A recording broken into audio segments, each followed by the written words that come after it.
And then as I started getting around the riverbank, the first shots went off and it hit me in the back. I didn't know at the time, but that punctured my lung, punctured my heart. Then the shot to the face, that just damaged the nerve, and I just had like shots stuck in my skull. So it was while you were sitting there after you had traded water on the bank that you got the third shot? That's when the third shot, yeah. That is freaky, eh?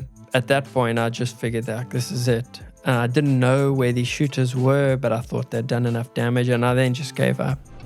What's up, everyone, and welcome to the Wide Awake podcast. My name is Joshua Rubin, and I'm your host. Are you ready? Today, my guest is Davey Duplessis. Let's go. He's an environmentalist, activist, inspirational speaker, author, and global explorer. Welcome to the studio. Yeah, thanks, Josh. So, I heard about your story, and the first thing I saw, and I think it's the first thing many people see, was the incident that happened in the Amazon. Yeah. So, I want to talk about that story because it's inspiring and it's heartbreaking and it's kind of everything in between. But first, I want to know, so you did a solo source to sea navigation of the Amazon River. Why did you choose the Amazon, and what makes the Amazon such a special place? So the inspiration for the Amazon was definitely, it's like iconic nature appeal. Like if you think every Nat Geo spectacle always puts the Amazon as one of like the best places to go for nature. And because I was like inspired to go and see this spectacle of, or at least what I thought it would be, I selected the Amazon. So like the Amazon became like the starting point. Okay, I want to go to the Amazon. I want to see the nature there. I want to see what the jungle's like. And then it became, okay, what type of adventure could you structure in the Amazon? Because it's huge. The Amazon takes up like a third of the South American continent. So then I thought, well, okay, you can't just go there on a holiday and expect to have anything interesting coming out of that. So I thought, well, what about the river? What about if I try paddle or navigate the entire river? That would be interesting. It could be like a world's first adventure. So that was kind of what inspired me to go there. So had no one ever done that before? There's one guy who had done it before solo, a guy called Mike Horn. But everyone has taken their own approach to it. There's been groups of like professional kayakers who've done it. But in terms of just a solo, no support, there was a guy, Mike Horn. He's also a South African adventurer, He right? is, yeah. I think he's Swiss now. But he's like world renowned. And how far was the journey? Like how long would it take you, and what distance would you have to cover? So it's about 6,500 kilometers.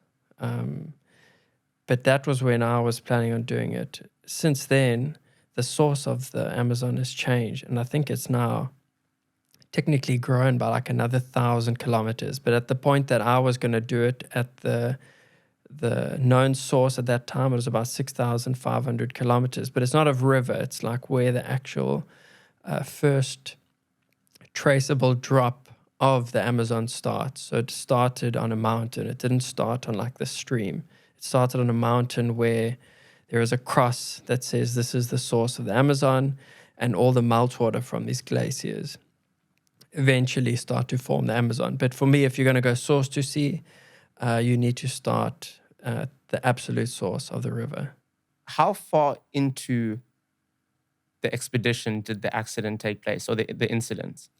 It was 6,500 Ks. I thought it would take about 4 to 6 months.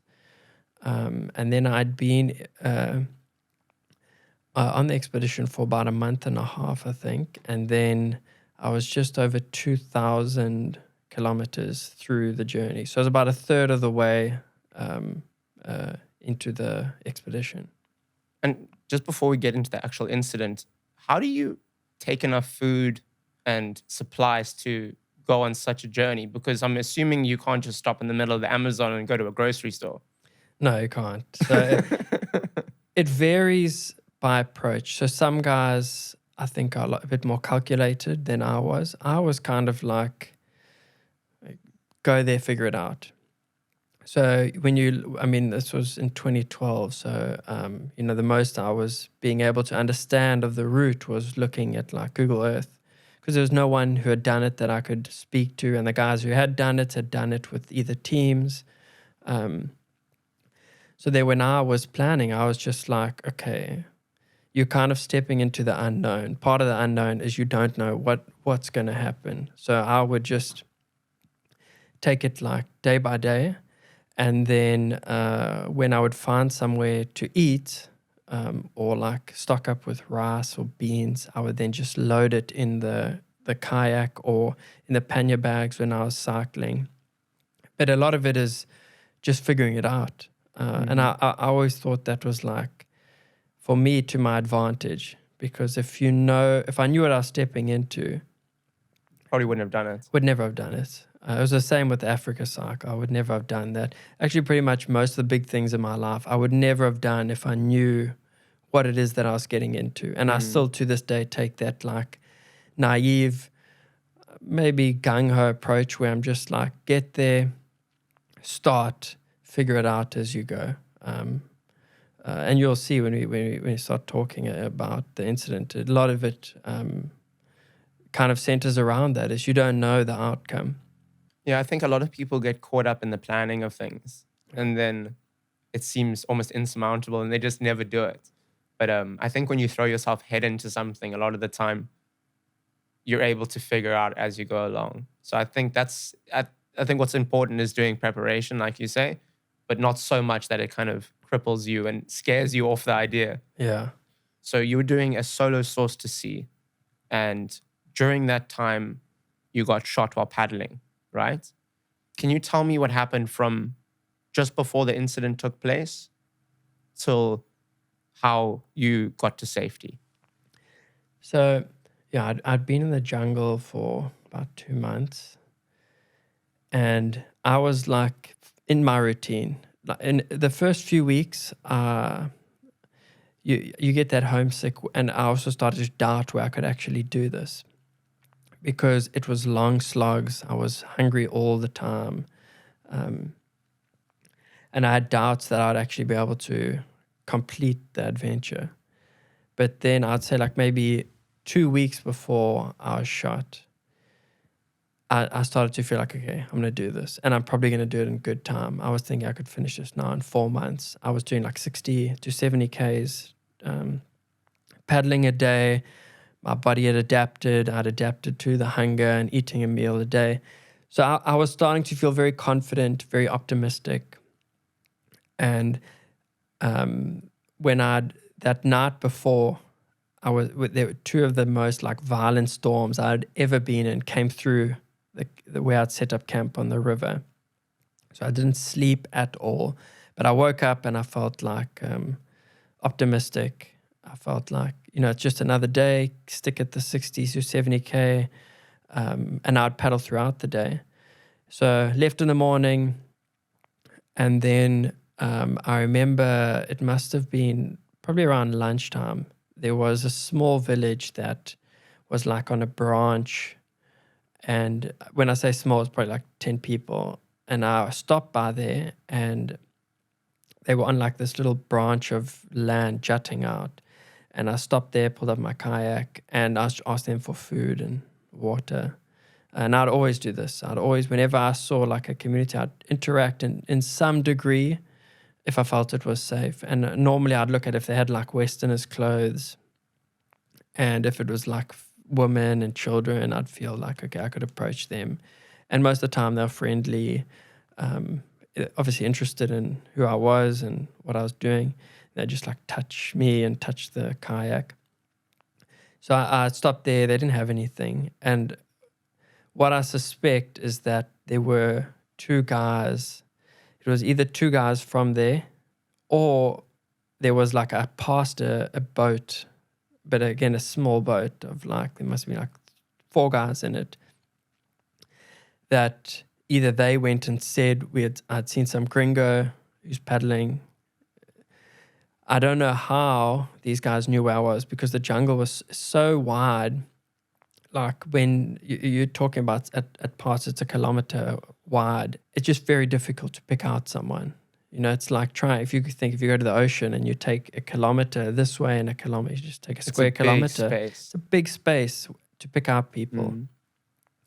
So I've always thought that these guys, either I kind of gave away myself when I went up to this community, or these other guys who had seen me. And what I did do is I tried to paddle towards them to speak to them. And I didn't like moor up with them, but I just like waved and they waved back. So I kind of gave away my position. And I think these two guys came from either that small community, or the guys on the boat spoke to them. So carried on paddling. This was like maybe an hour after I'd stopped at that village. And then as I was going, these two guys came past on a boat. They called it a peke peke. It's like imagine like a... It's like a wooden canoe. Yeah, it's like a wooden canoe, and they use these old outboard engines. These guys came past, and like you don't see people. I mean, I would see collectively maybe 2 people a day. Most days I would see no one. These two guys came past, and I never ever felt threatened, like anything bad would happen. Initially, I felt threats because it was foreign. Like the guys would be inquisitive. You know, I remember the one night I went camping. I woke up and there were 2 people like just sitting behind my, so I started packing up my tent. And I didn't even realize these 2 guys were sitting like just on the fringes of the jungle where it meets the riverbank. They're just watching me. And I was like packing, and I saw this like, Jesus, you know, what, and they're like, That would freak me out. Yeah, it freaked me out. I quickly, like, I remember I had a machete, but then they weren't hostile. And then I thought, you know, me showing a machete, and then I just carried on packing my stuff, and they just watched me like they were watching. They're just interested, yeah. Yeah, just interested. So you were paddling down the river. Yeah. So this boat passed you. Boat passed, didn't think much of it. And then the river snakes around these big bends. And what happens is as it goes around, you can't see ahead of you. So you're only ever seeing portions of the river.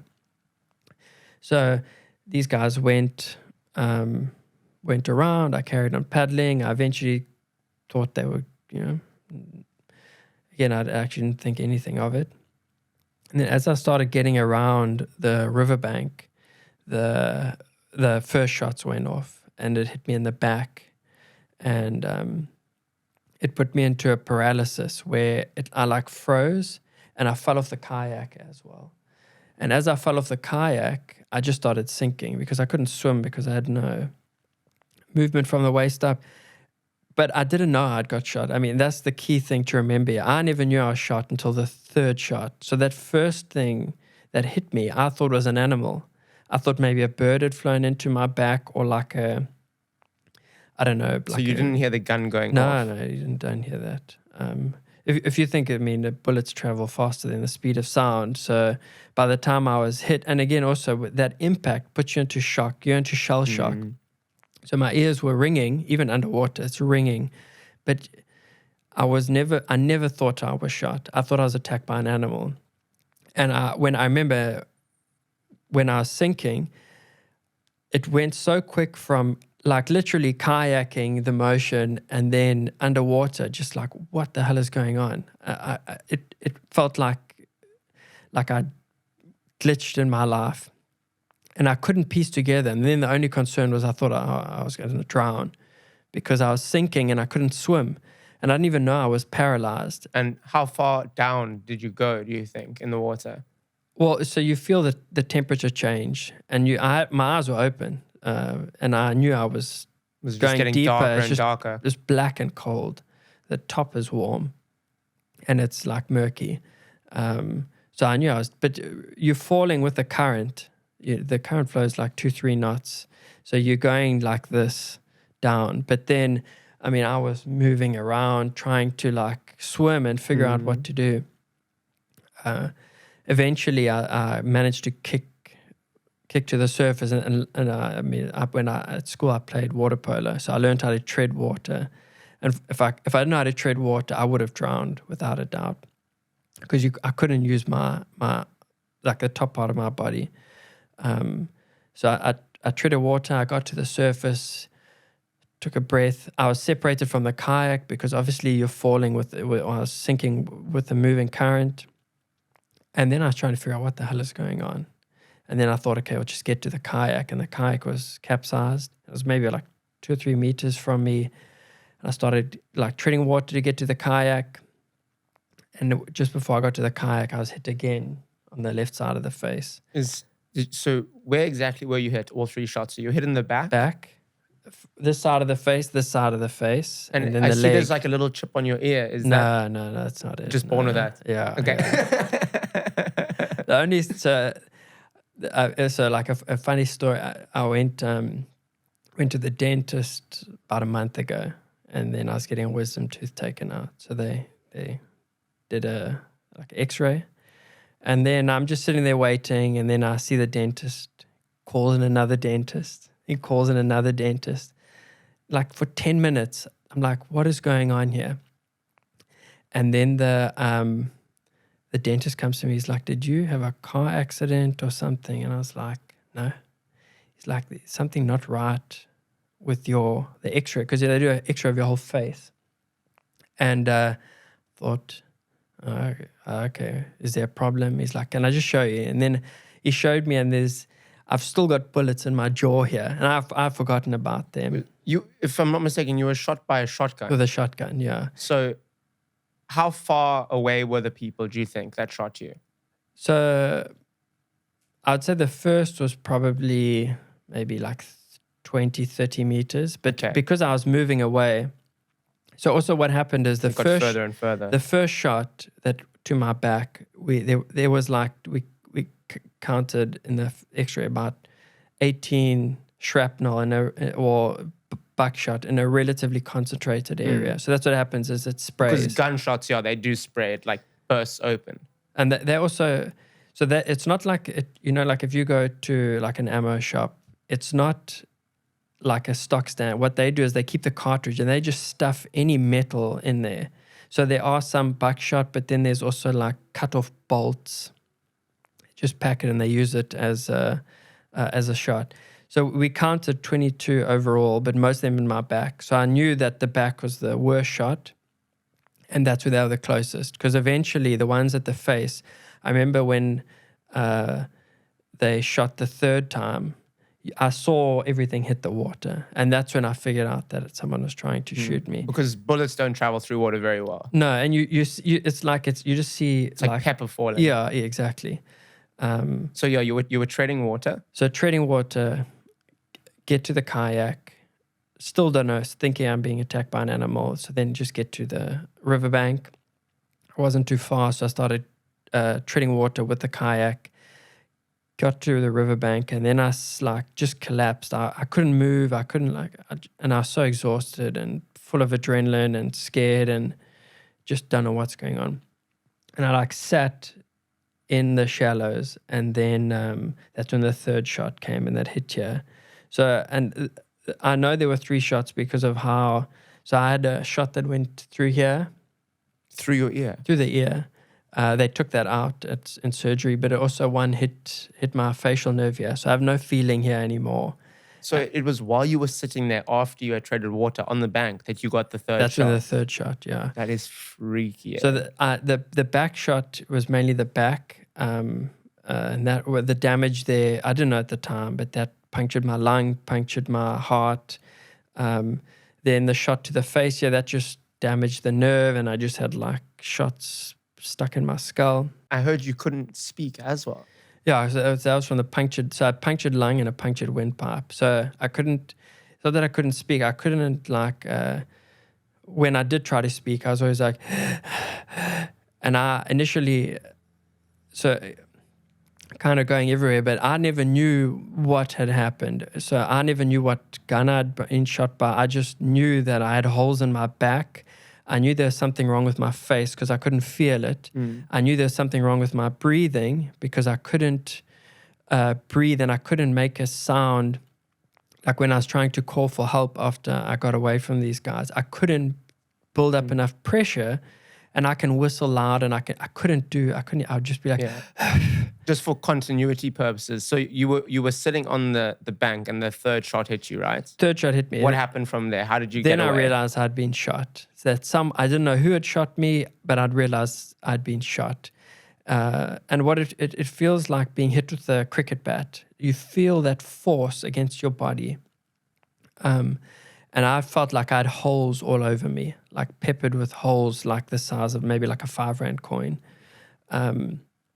But on that third shot, when I realized I'd been shot, I then was like, okay, this is it. Like, there's no ways you get out of this. And what had happened is because one of the shots had punctured the carotid artery, there was just so much blood in the water. And that my blood had changed the color of dirty Amazon River water. So I knew I was bleeding out. I didn't know where I was bleeding out from, but I knew that I was losing so much blood, and you feel like you're kind of drifting away out of consciousness.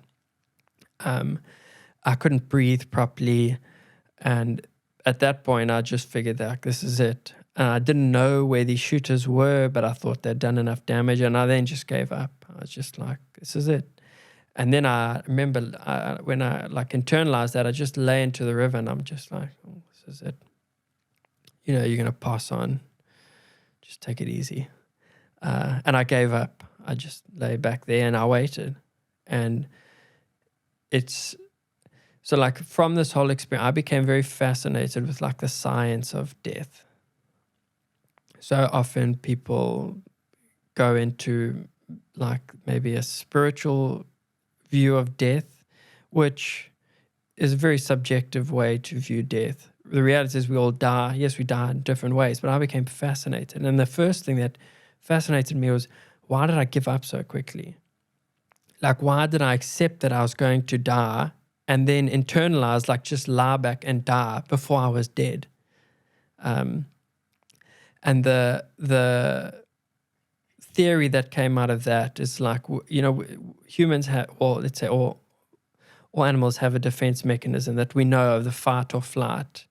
And I thought, why didn't I go through either fight or flight? I kind of went to like just giving up. And I found out just that some mammals have what's called, I think it's called thanatosis. It's to play dead. So like we all know that there are lots of, like I think the possum is the most, it plays dead. And that is actually its like defense mechanism. Because I thought I'd given up. And I was prepared to just waste away in the river, waiting to die. And I could have taken it days to die. And at that point, I was convinced that let me just rot. And initially coming out, I felt so like, do I not value my life that I'm just was prepared to just give up? But then that's when I became interested, and I found out, well, from what I view it as, it was more like a defense mechanism. So there's fight, flight, give up. Those are all legitimate defense mechanisms when confronted with potential death. And I had reached that give up stage.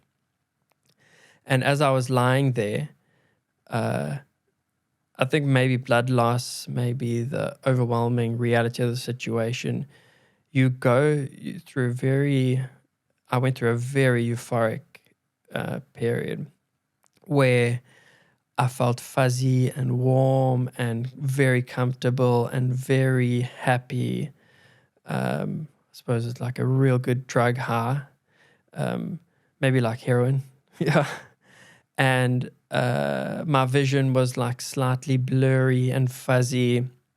And I remember the time felt like it stopped, but it was still moving. There's it's called the Ken Burns effect, where you get a still image, but it feels like you're moving through the image. It felt like that. That's what reality felt like. I could imagine when you think you're going to die, you probably get that overwhelming sense of peace, because I think for humans, we go through our whole life worrying about things, worrying about where we're going to eat next, if I'm going to sleep tonight, if I can get this work done for something, a project next week, or family, how am I going to support them? And then when you're going to die and you realize that you are, I think everything just goes away and it's stressless because you know that you don't have anything else to do besides die. So yeah, it's euphoric. If you think about it, like death is natural. Like other species have a natural way of dealing with death. You know, if an animal's hunted, often it's the adrenaline. Like if I don't know if you've ever seen like when wild dogs, they literally eat their prey alive, and it looks so gory and crazy, but because of the adrenaline that the animal expends to get away, they actually don't go through the pain and the gore that we perceive.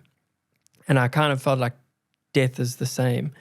I think it depends. There are obviously like highly traumatic ways to die that I think could probably make that passing on period horrifying. But for me, because I was alone and I thought that this was it felt very euphoric to the point where I was like borderline hallucinating. And I started to understand how, depending on your process of death, you could feel that you are going to heaven or hell, or you can experience that that hallucination. Probably not real, but I felt that in that moment.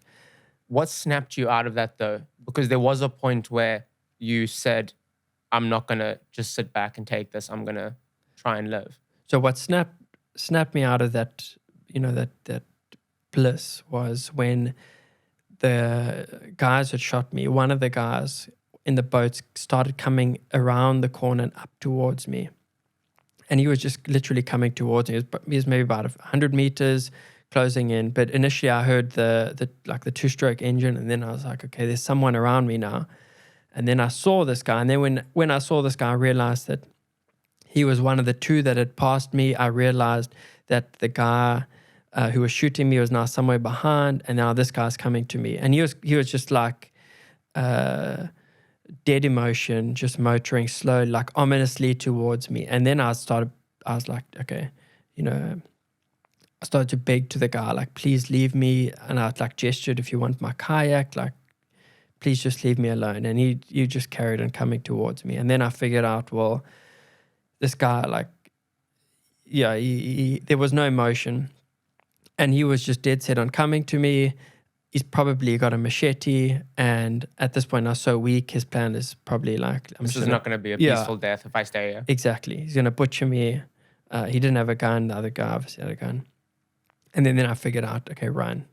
And just before I decided to run, I wanted to flip over the kayak because there's a PLB, which is like a personal locator beacon. So if I trigger that, send an SOS, it sends a GPS emergency signal out. And then at least people know something's wrong. People know something's happened.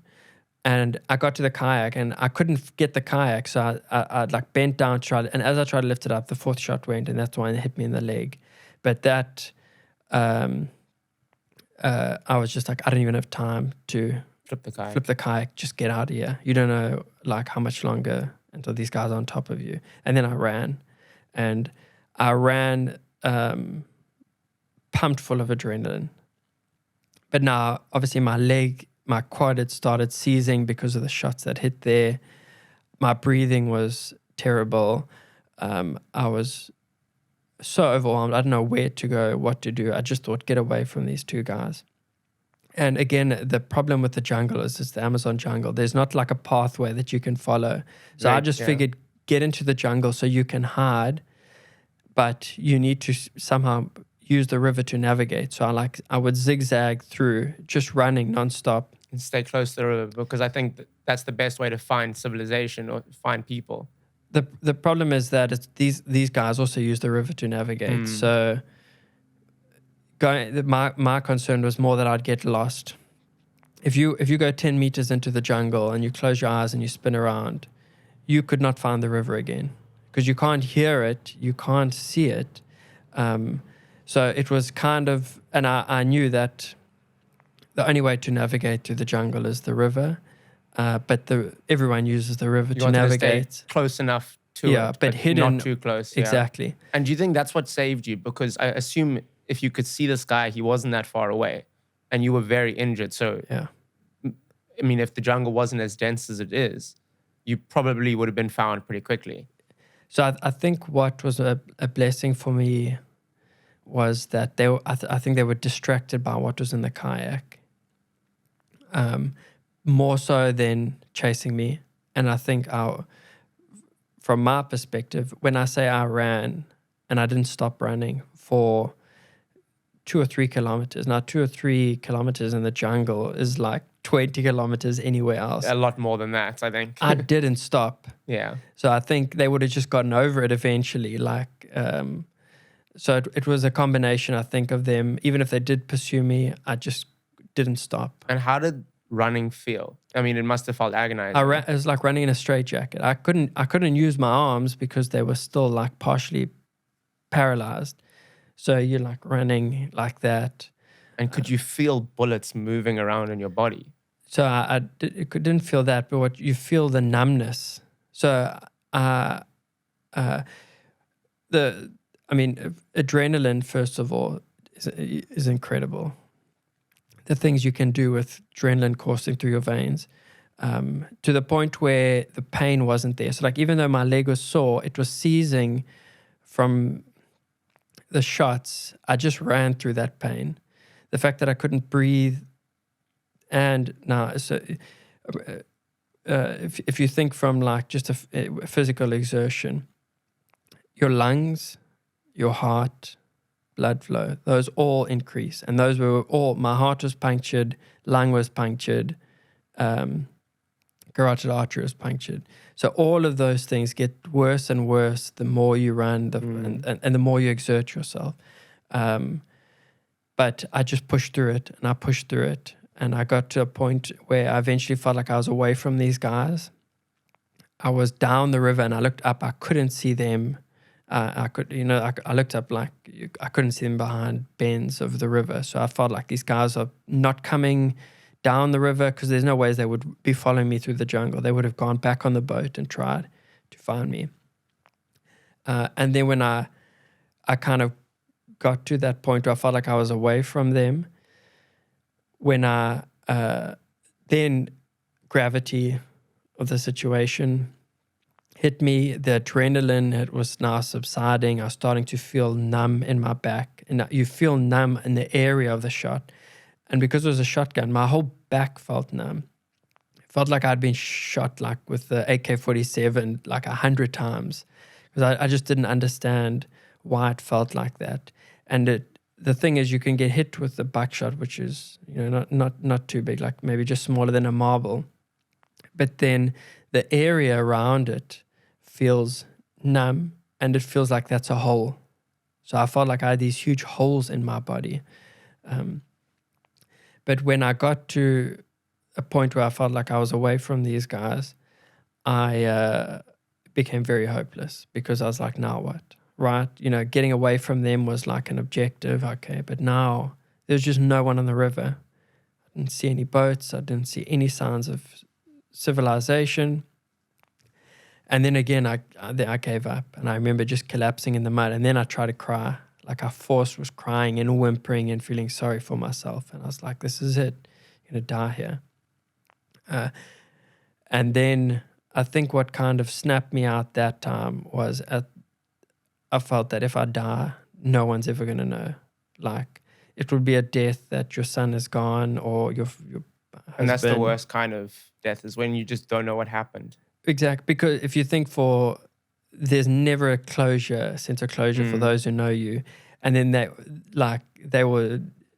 I just thought from their perspective is that they would forever be thinking at some point he's going to walk through the door and be alive. And like, okay.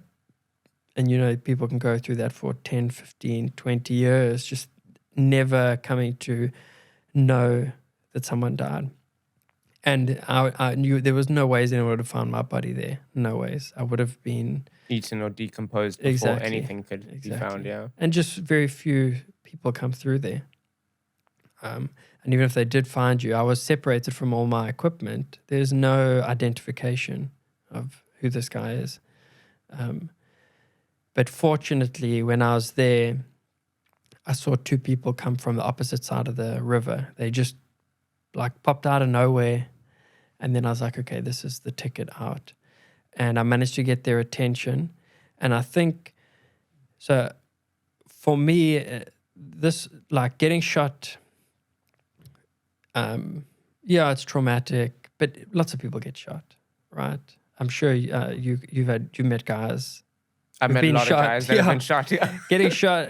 There's so many guns and bullets around. Lots of people have got stories of getting shot. The thing is, most of the time people get shot. That's where the story ends, because they then go to hospital Yeah. and it's okay, right? For me, That's where it began. this is where it began. For me, Getting shot was the easy part. exactly, right? Getting shot, getting away from these guys, going through that trauma, that was the easy part. The living or death part now became getting out of the jungle, because I knew how isolated I was. I knew that I didn't have long to live, because what had happened also is my neck started swelling up from the punctured carotid artery. So you would have just suffocated. I remember eventually I started coughing and vomiting up blood. That's when I started to think I was going to drown in my own blood. But I just knew that the severity of the wounds, there was only a matter of time I had that I could endure this. But to me, this is where the story became interesting, was like getting shot, fine. Interesting, sad, okay. But now what do? You're in the middle of the Amazon jungle. There is no hospitals. There is no communities that you know of. There's no civilization that you know of. You're alone, potentially thousands of kilometers just from electricity. And now you've got this clock ticking that you're losing blood. There's no one here to help you. Even if at that moment I was shot and I found one of the faster powered boats, it's still 12, 16, could have been 48 hours just to get to somewhere where I could maybe say that, they might have like a hospital, or not even a some hospital, right? Like maybe just a doctor. So who did you find? So I found these two guys. I mean, what happened is these two guys, initially they were apprehensive to help me. So they saw me, they came across, but before they got to me, they stopped like 100 meters from me and they just stared at me. Because if you think how foreign this is, these guys, they don't see white people at Guy all. running through the bush with blood dripping Yeah, everywhere. and because I had shots here and he has blood everywhere and I was full of mud. I looked like I'd just come out of like World War I. They just stopped and they looked at me and they didn't want to help. It seemed like that. So they stopped, they looked at me, and then they turned around. I went back and disappeared into their side of the jungle. And at this point, I was like, okay, I know there's somewhere. I'm going to swim across here. I wait till I get a bit of movement, but I'm not going to die here. No ways. Fortunately, they then went and came back, but now they came back with like two other guys. So they obviously wanted to help, but they're a bit apprehensive. So they got, more support. They came up, they picked me, I like flopped into their boat. And then by this time, when they took me across, they'd obviously let the other community know. And as I was getting across there, I started to see more people coming out of the jungle. Like you just see these bodies filtering out. And I remember there was this lady with a kid on her back. And when she saw me, her and the kid just started screaming, like horror screaming. And then I was like, Jesus, this is bad. I'd never seen that reaction. It's like I was the monster. Mm. And then other kids were running away from me. But eventually these guys helped me. I got into their village. And their village is very primitive. But there was no like hospital or doctor or anything, but they had like shelters built out of wood. And when I got there, I was so weak. I'd kind of given up now. And I was like, okay, my fate is in these guys' hands. I hope they figure it out. And what they did is they put me on one of their beds. They wrapped me up in blankets and plastic. And then they never communicated what was going to go on. But after about 4 hours in this village, they would I remember the one person was cleaning my back, like cleaning the wounds. And she was like, I took my shirt off. Well, they took my shirt off and they were dabbing. And then there were so many times I was like, why is there so many wounds on my back. That's when I Because you thought, didn't know you had been hit with a no. shotgun. And that's where I was like, okay, geez, this is bad. And I you eventually start fading in and out of consciousness. And that's because of the blood loss, the exhaustion. When the adrenaline leaves your body. Yeah. And I didn't sleep much the night before because of those storms. And when I was sitting there, they kind of devised a plan, but they never told me. And I think they probably did try, but they speak their own dialect of Spanish. And my Spanish is okay when I was there, but they speak their own. I couldn't tell what was going on. But when they put me on the stretcher and put me in blankets and were like, seemed to be caring, I was like, okay, these guys are going to help.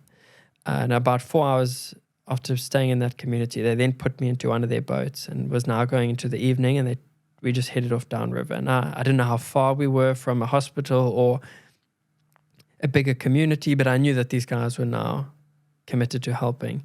So one of the guys had like taken sugar water, and they were just feeding me sugar water the whole time. I remember one guy like chanting over me as we started this journey through the night. And a few hours after leaving, it's now pitch black. They don't have like lights or anything. They just stop in the middle of the jungle, and we pull up next to a bigger community. And then we get to the bigger community. I start understanding that they need fuel. They can't get me to a hospital. And it felt like hours they were deliberating, are they actually going to help me or not? And whilst I was there, I could feel like I was starting to drown in my own blood.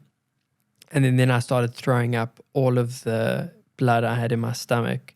And when I was throwing it up, it was like some of it had coagulated and it was getting stuck in my throat and choking me. And then that was like probably the worst thing I'd gone through up until that point. I think I was going to choke on my own blood, but then also the amount it was like buckets. I'd realized I'd lost so much blood that I didn't think I'd last much longer.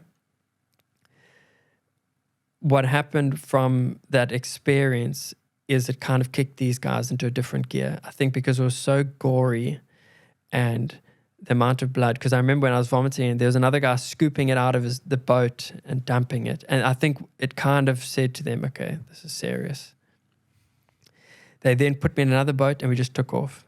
And I was like, okay, they've probably seen enough. They know that this is serious. They're going to help me. 5 or 6 hours later, they pull up on the side of the riverbank, pitch black. They pick me up in the stretcher.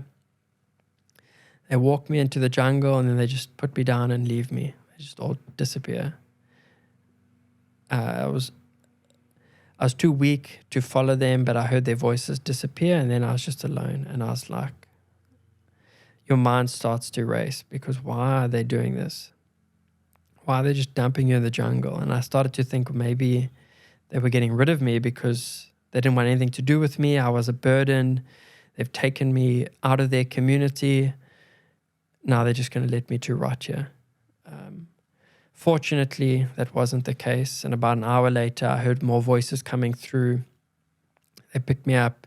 They did the same thing again. And then eventually we reached a small clinic. Then from the clinic, we eventually reached a hospital. So they were passing you from village to village. Yeah. But they didn't, maybe they did communicate. I just didn't understand. But it felt like they were abandoning me. At all. No.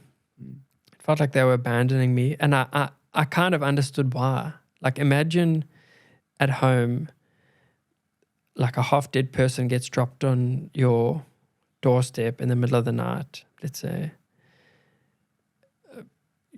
A lot of us would just ignore it. Yeah, you'd just be like, well, I think a lot of people this. do when you see a homeless person on the side of the road. A lot of the time, yeah, they're very sick and ill, and you walk past. I think in that instance as well, it's more extreme because they don't have any means really to get you places. It's like a big journey for them. Whereas for most people, it's like, let's just put them in the car and go, and they still don't help. Exactly.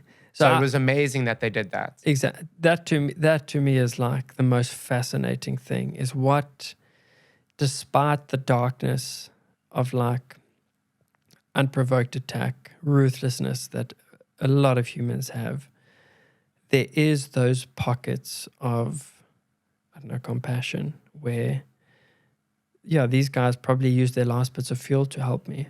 And you think, why? They could have just dumped me. Like there's no repercussion if they help me or not, other than just wanting to help another human.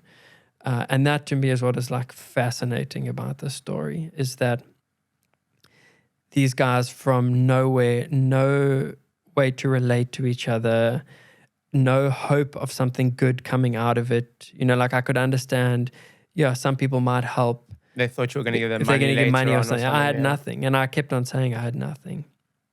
I think there were times where maybe there were some opportunistic individuals who thought something could come out of this, but at the end of the day, nothing came out of it for their. There was nothing I could have helped them with. And then it's the logistics of having to take. It wasn't just one community helping me. It was 5 that had to understand the situation and somehow collectively say, okay, we'll help him for the next stage.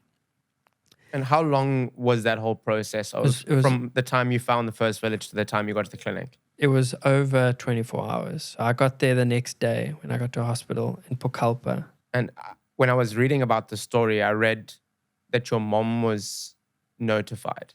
So she was notified when I got to the hospital. And her, I think she was trying to report on it. She was trying to get people in. You were in, where were you? Peru? In Peru, in Pucallpa. So Pucallpa is it's a bigger community. When I notified, so when I got to the hospital couldn't help me. They now wanted like identity and a surety. So they put me on a bed, and then they just kind of moved me into the corner, and they were waiting for, I don't know, some way that I could show that I have a surety to pay if they do help. And again, I understand why, because it's like a tiny rundown hospital, like in the middle of nowhere. Yeah. Obviously there's fees that go with looking after, especially in my condition. But for me, it was frustrating. It was like, how much more near death do I need to be to you guys just say, okay, we'll help him and then figure it out thereafter. Later, yeah. But then that's when I actually asked the doctor for his phone, and then I spoke to my mom. My mom went on Facebook, and randomly, my son's been shot in Peru. Can anyone help me? And that's when everyone just started networking. It's like, if you think like social media has such a bad rap, and I think it's probably because it's not used as a tool for what it should be. Enough, yeah. But when you think what Facebook did, being able to network with each other, like instantly reaching out to people all over the world. Because it starts from your mom, and then she posts it to 300 friends. Yep. And then 5 of those 300 friends have friends in Peru, and they share it, and then they share. It's like exactly amazing how it just branches out like that. Exactly. It's such a powerful tool when used in the right situation. After that, whilst I was sitting in there, then these 2 individuals came in who work for SAB breweries, and then they said, okay, we're going to stand surety for you guys. And unfortunately, I have an uncle in the SAB, and I think that's how the whole connection from the SAB guys came through, is that my auntie heard, obviously all Facebook tied. Then the SAB guys said, we're going to help him. Here is money, whatever. Then the doctors, okay, fine, we've got a surety. Take me in for an x-ray, pull me out, say, okay, we picked up shots in his vital organs. There's actually nothing we can do at this hospital. Now this is going into Sunday evening, and they're saying, listen, it's critical, but we can't do anything. We probably needs open heart surgery. So then they said, well, what do we do? Okay, we need to get him to hospital in Lima. Now to get to Lima, you have to fly over the Peruvian Andes, and no medical evacuation is prepared to do that. It's too dangerous. So then what they did is the SAB guys booked me on a commercial domestic flight. Like, we have like Mango and Safair. They booked a whole row of seats, and then they put me on a stretcher On those seats. on the seats, and then tied me in with rope because I couldn't sit, I couldn't move. The doctors didn't clean me up, and there I went on just like a domestic flight with ordinary passengers. That's crazy. Yeah, it was very surreal. I was like in and out the whole time, but I remember like I can't imagine what up. everyone else thought. Yeah, Like, imagine you're harrowing going on for a them. flight and there's just someone dying next to you. exactly. That's what it was like, and the big. So And were you they put me moaning on a the lot? headrest. Because I mean, when I Yeah. get sick, like, I make it known that I'm sick. So also the problem is they strapped me in the stretcher back, and it was putting so much pressure on my back where all the shots were. So I was always trying to move and groan, and then I was spitting blood all over the plane. What? How did they allow that to happen? So I think the only reason why is because of SAB. It's a huge multinational business, and I think they have a lot of clout. Because when I got to hospital also in Lima, there were other SAB guys there to meet me, and then those guys, I was now priority. When I was met in SAB, I was met like by SAB security.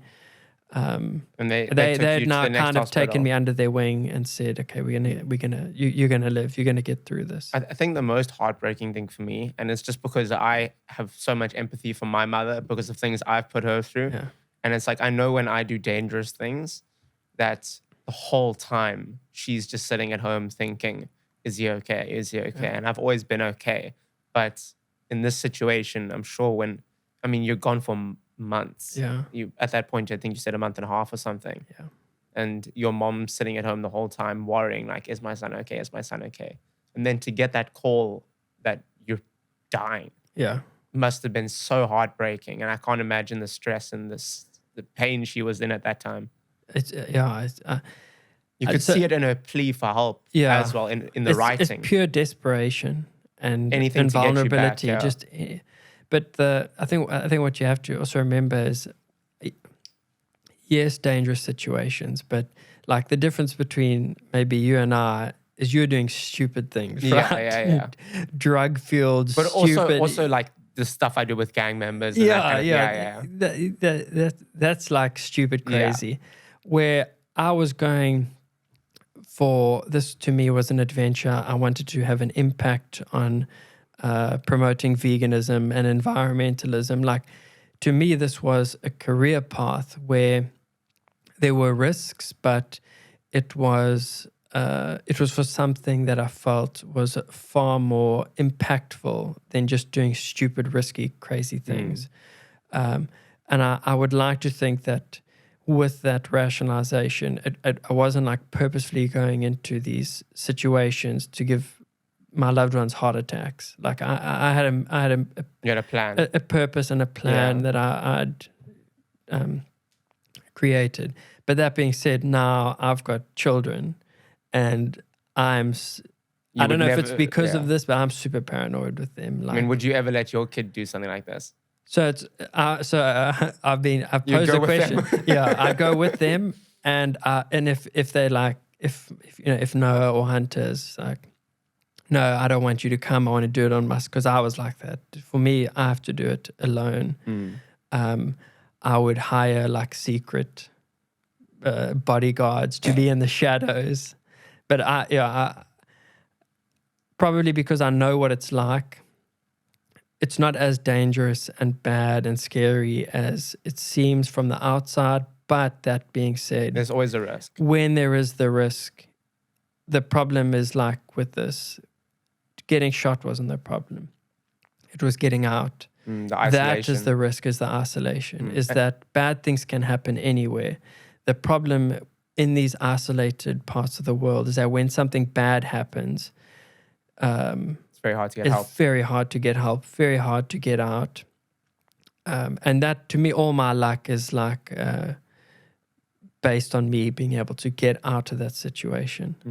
And that is where I'm paranoid now. So like after all of this that's happened, I always try to reflect like, what a lot of the time people go through near-death experiences. They have like renewed outlooks on life. I haven't. I always felt like I was doing what I wanted to do. I didn't need death to give me a wake-up call. I was highly motivated, and I had big objectives before I went through this. And all it kind of did is reinforced what I was doing and what I stood for. It kind of made me more self-confident, where there's the perspective of a problem is different. But what has happened over time, and especially with kids, is I've become very paranoid about crime and security. But I don't know if that's because of that or if it's because we grew up in South Africa. Yeah. It's probably a bit of both. Probably a bit of both, but I become like very paranoid to the point where like I don't sleep some nights. That to me is like the biggest thing that's come out of this. But then I always rational that paranoia, for me, it's like get prepared, learn how to fight, learn how to defend yourself, learn, how to just be observant. But besides that experience in the Amazon, it kind of like got me more focused. It got me more dedicated to what I was doing. And then I just started to also become a bit more calculating. Like, do you have to risk your life to get a message across? Yeah. And I felt like I did, because I felt like the message was as important. People don't really listen unless, and I think I heard you say this in your TED talk, was that you needed some sort of credibility for people to pay attention to what you were saying. Yeah. Because anyone can just say something, but not everyone can go through and experience these kind of these things that you have experienced and go on these expeditions. And I think we all know that people can yell about something all they want, but unless you're willing to back up and really put your kind of thoughts into action, people don't generally listen to you. No. And it takes something extreme to get a simple message across. So, but the irony in this is that now, people wanted to listen to me, but they want to listen to this part, right? Not the reason I went there, not the reason I did these adventures.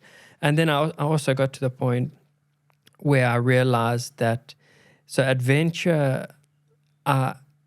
my desire for adventure was because I love the natural world, and it's just disappearing. And I thought that adventure is the only way to see parts of it before it's all gone. But it's such a niche, unrelatable way to convey a message, because if we're talking about crossing continents, disappearing for sometimes years, it's not relatable to people. So yes, it's fascinating, but it's fascinating to a small subsect of the population. But if it's not relatable, the message is not relatable. And because I was always pushing veganism, always pushing environmentalism, pushing the equality and ethics between humans and other species, I just found that adventure was giving me the platform, it was giving me the audience, but then often the audience didn't want to hear it. So like I'd been booked for corporate talks before, and they only wanted to hear that part.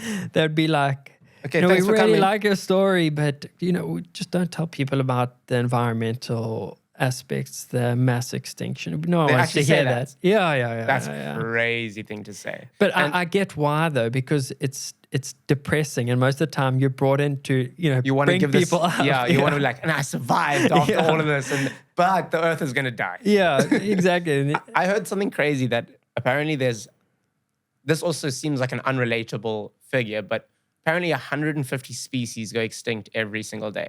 I don't even know how that's possible. Well, so I think it's like it ebbs and flows, and I think it's very hard to put a number. But we're currently going through a period known as the sixth mass extinction, where it's the first. So there's been previous mass extinctions, but this is the first extinction driven by another species. And you've got a project called the Sixth Mass Extinction. So or that, yeah, Sixth that, Extinction. so yeah, it was the sixth extinction. So after the Amazon, I was then going to go paddle. I figured, okay, you've got to keep the momentum. What's the next big thing? So the next big thing I'd planned was to pedal a boat across the ocean from Cape Town to Rio, in Rio in Brazil. So I set out on building this pedal boat. So it took 4 years. Partly, I also took this path. So these adventures are expensive, and a lot of guys who you probably know that are successful in the adventure, or they have Extremely well funded exactly from sponsors. sponsors, right?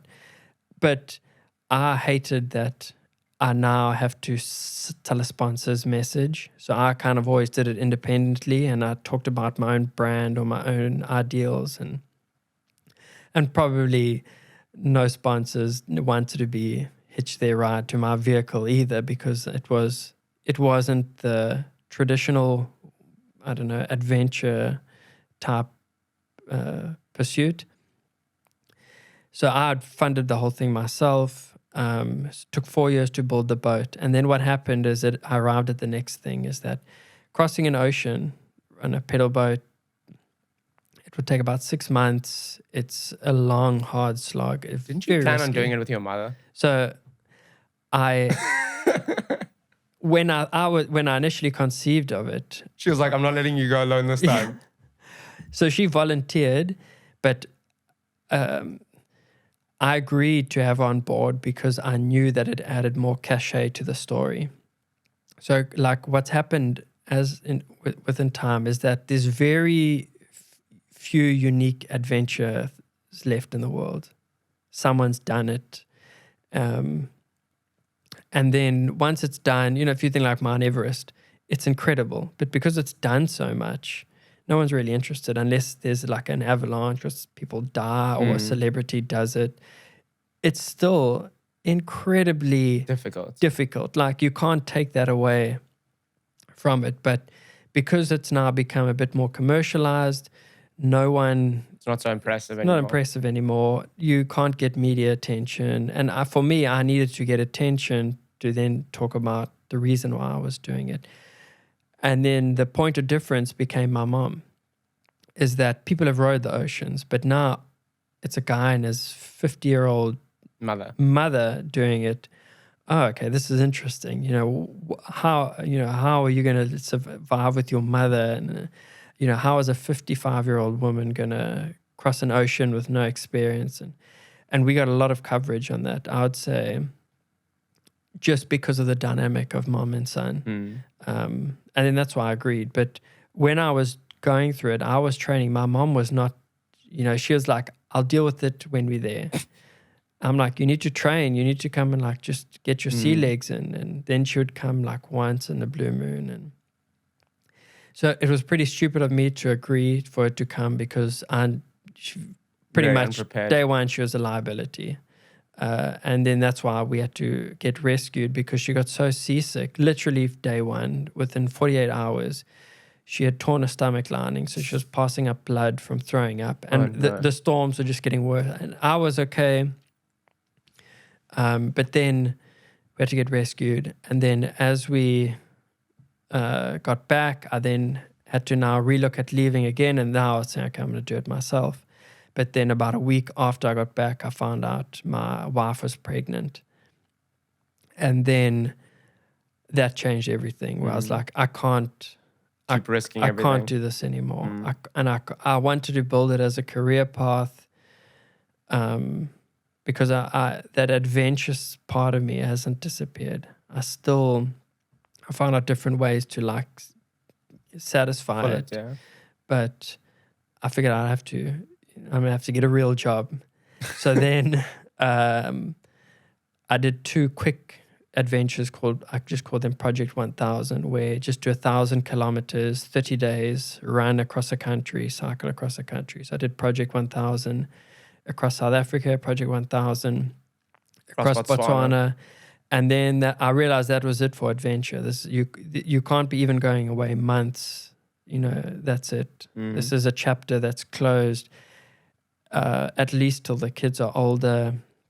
So I figured that's it.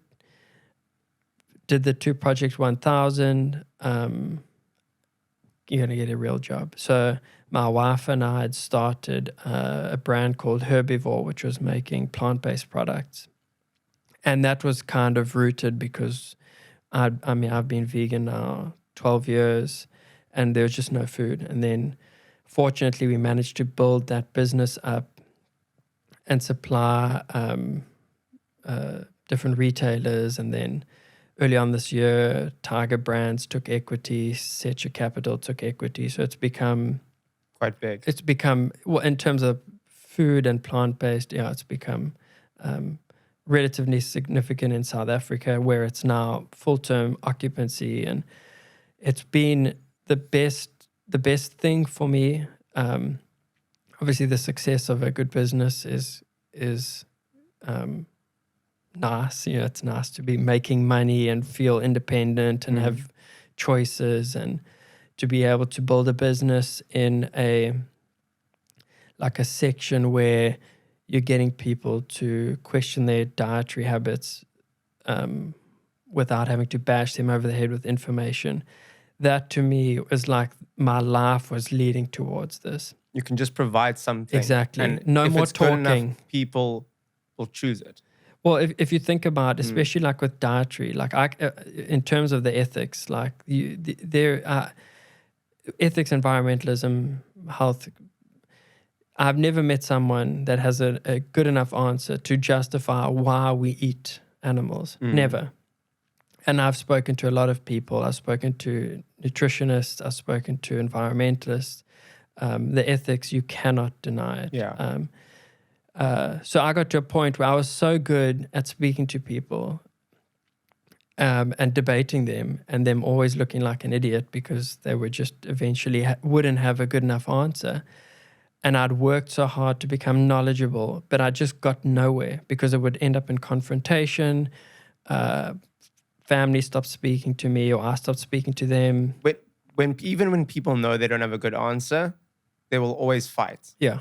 Even if they know they're wrong. There's so many different ways we've seen that play out. But often people just don't want to make the change. They don't. It's not about whether they're right or wrong. It's just, well, this is what most I of the like, time yeah. they're wrong, but they still don't want to make. Yeah. And then you go into like cognitive dissonance, where there's that internal conflict, and then it gets pushed onto me. And then in terms of the business, it was like, well, now I don't need to talk about this. I can give you an option. And if you think about what is the best way to get someone to even open up a dietary change, was not through words and information. Is by giving them a good product. Exactly. Yeah. And I was like, why wasn't I doing this sooner? Why didn't I take all of that energy and emphasis that I had that would make me go into the jungle and risk my life, try paddle an ocean knowing that I may never come back?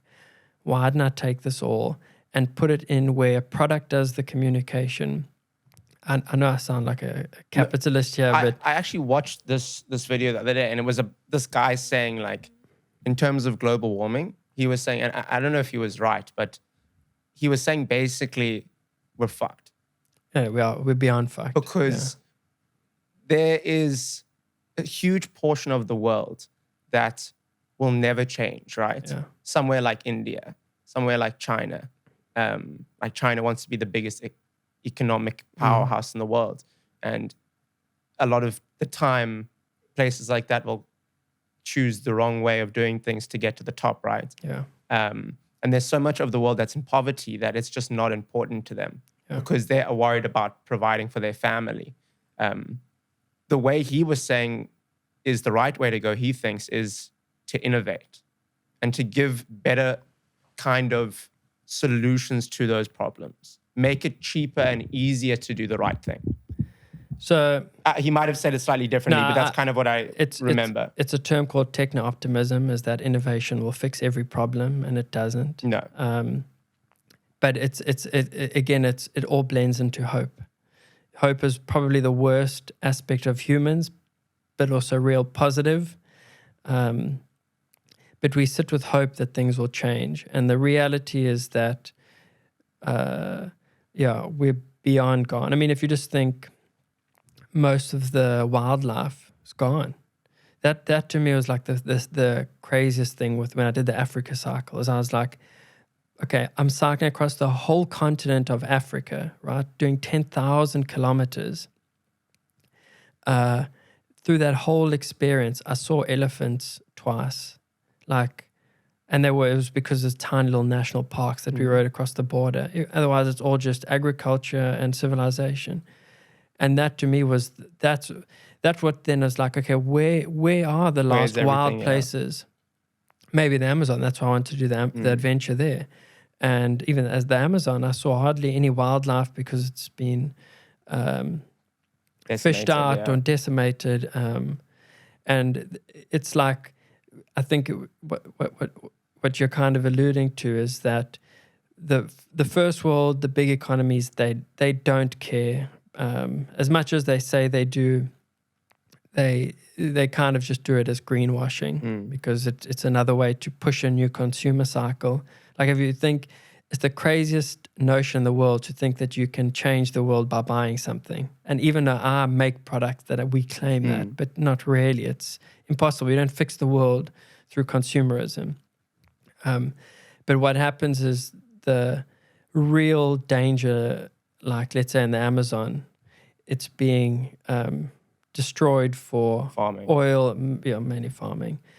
But you'll never see that. And even if you go to the Amazon as a tourist, you'll only see the pockets that are protected, and you don't know what the last 100 years were like there. So there was a portion of the jungle that I was in, and initially my naivety was like, what are people talking about? This jungle is amazing. It's full of life and trees. And then I met guys from an organization. They said, all this jungle you're looking at is less than 100 years old. All of the mahogany that was here is cut down. And I'm like, how can you cut down? It's kilometers. And then you realize that the trees were supposed to be like 40 meters into the air. They're only 5 meters into the air. But from everyone's perspective, if you don't know that, you're like, oh, but this is new forest, right? Yeah. New forest is you need thousands of years of forest to grow, to create a sustainable habitat. Exactly. Yeah. And it's just sad. It's like it's all going. And if you think, like I think about like daily, there used to be like rhinos and elephants all over the Cape. Yeah. You can't even find them in the Cape now. No. We build our own sections and kind of push them to the sides of those sections and then kill them off on the sides. And exactly. I think just to kind of wrap up, because the cameras will shut off pretty soon, I think. Yeah. I want to ask you, just one of the things you said before was about growing up. It was something I read online, was that you didn't really have a mentor or people to look up to. I don't know if you remember saying that. So I would maybe rephrase it as that. So I think it was, the question was, what's the greatest fear you've had to overcome to get where you are today? And then you said being able to walk a different path with no mentors, no role models, or no examples to show the way, to not fear the unknown. What advice would you give to a kid that felt like that as well and is maybe looking for someone to look up to and chooses the wrong people to follow? So in my view, following anyone is wrong, right? Because first of all, you only look at the surface. Most of the time you form a mentor. What happens is that they unconsciously become your blueprint. And then you end up on a path that is either similar to theirs, or you go the opposite where you reject it completely and you just end up on a different path. But the problem is that they become your beacon, whether they're leading you somewhere or not.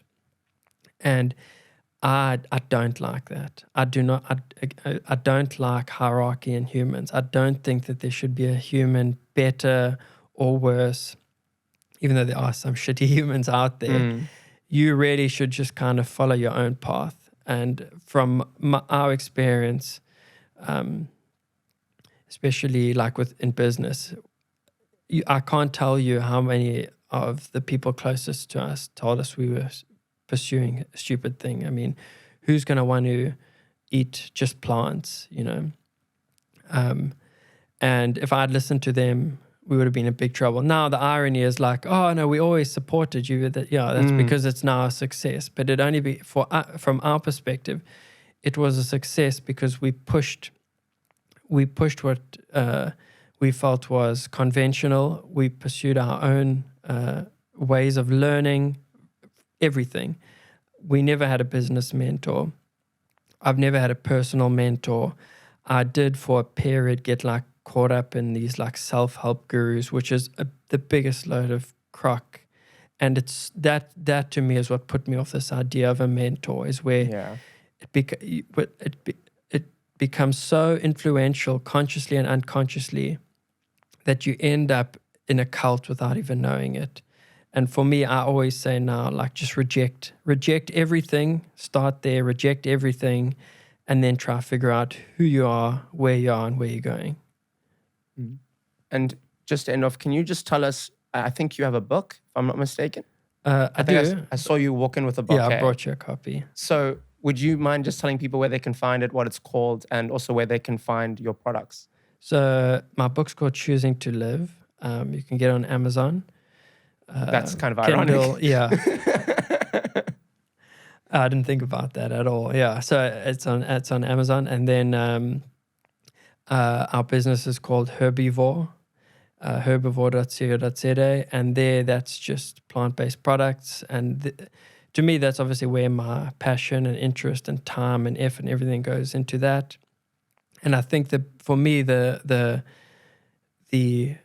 lingering message is always to question everything, and question to the point where once you think you've formed a good foundation, question that again and carry on going as deep as you can. It's frustrating, it's tiring, and don't find people to give you the answers. Amazing. Well, thank you so much for coming down and sharing your story.